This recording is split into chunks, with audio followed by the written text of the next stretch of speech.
Greetings, Dennis Daniels here. This stunning bit of writing is what is commonly referred to as the tree of thought. The chat was initiated with just a simple hello, which it responded correctly because that was my prompt template. And you can see, think through each step logically. This is the so-called tree of thought that has been circulating around the internet for a bit. And you can see the text here was my hello. So the prompt is not super, my input is exactly what I expected. Hello, and I got a long scientific analysis of hello. So let's check and save. I'll save that. And I will, I'll put the prompt in the description so that you can have it and play with it yourself. I might even consider exporting this model for other people to take a stab at. Let's go back. Actually, you know what? Let's take a look at the, nothing's wrong here, all right? But I don't have any new, oh, yes, right here. The question is hello. So there is my input, but I'm not seeing any output here. That's fine for the time being. We'll run it one more time. All right, so the question is,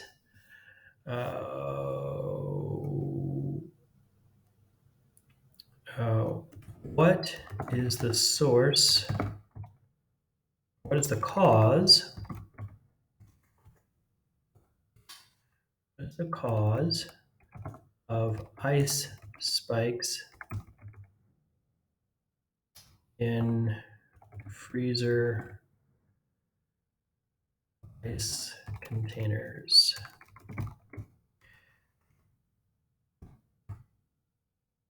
We'll simplify. We'll just simplify this. What is the cause of ice spikes? Actually, the next question would be which model supports dragging and dropping images into. All right, so questions. Which model supports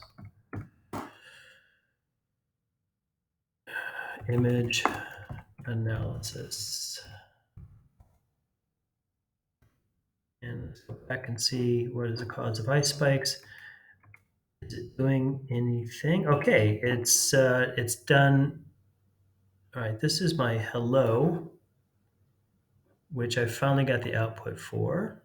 Took a while. And this thinking actually it would be nice if there was a timer in the thinking. All right, so wish list, timer in the thinking.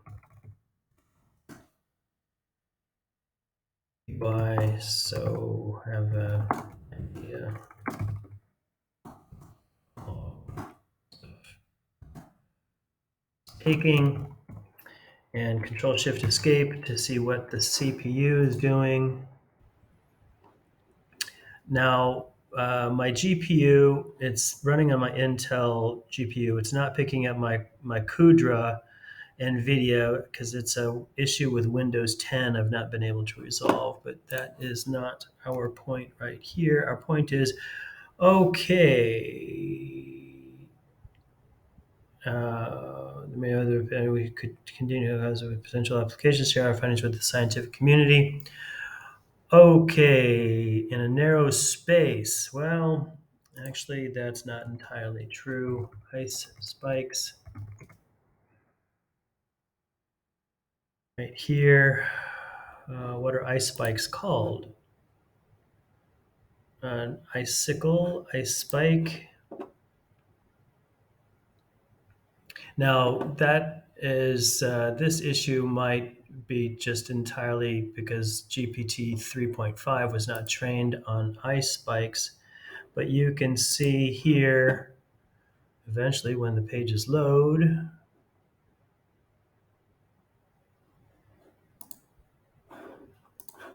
when the pages load,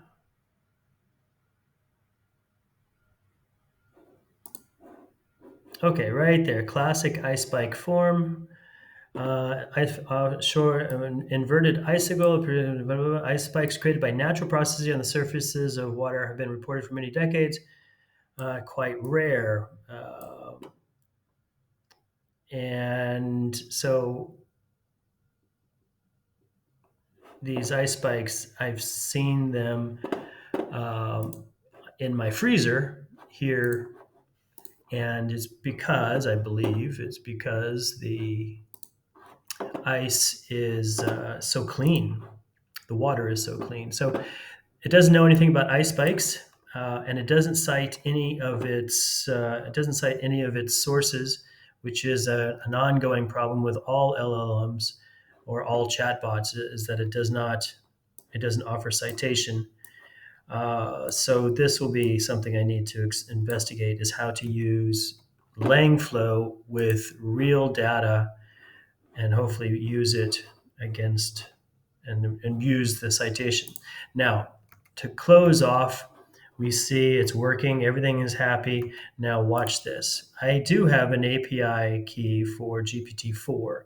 Now, I'm going to switch to GPT-4.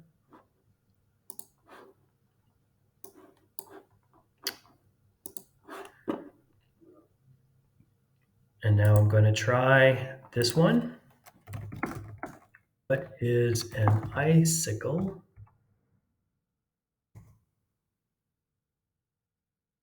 And so far, it looks, there we go.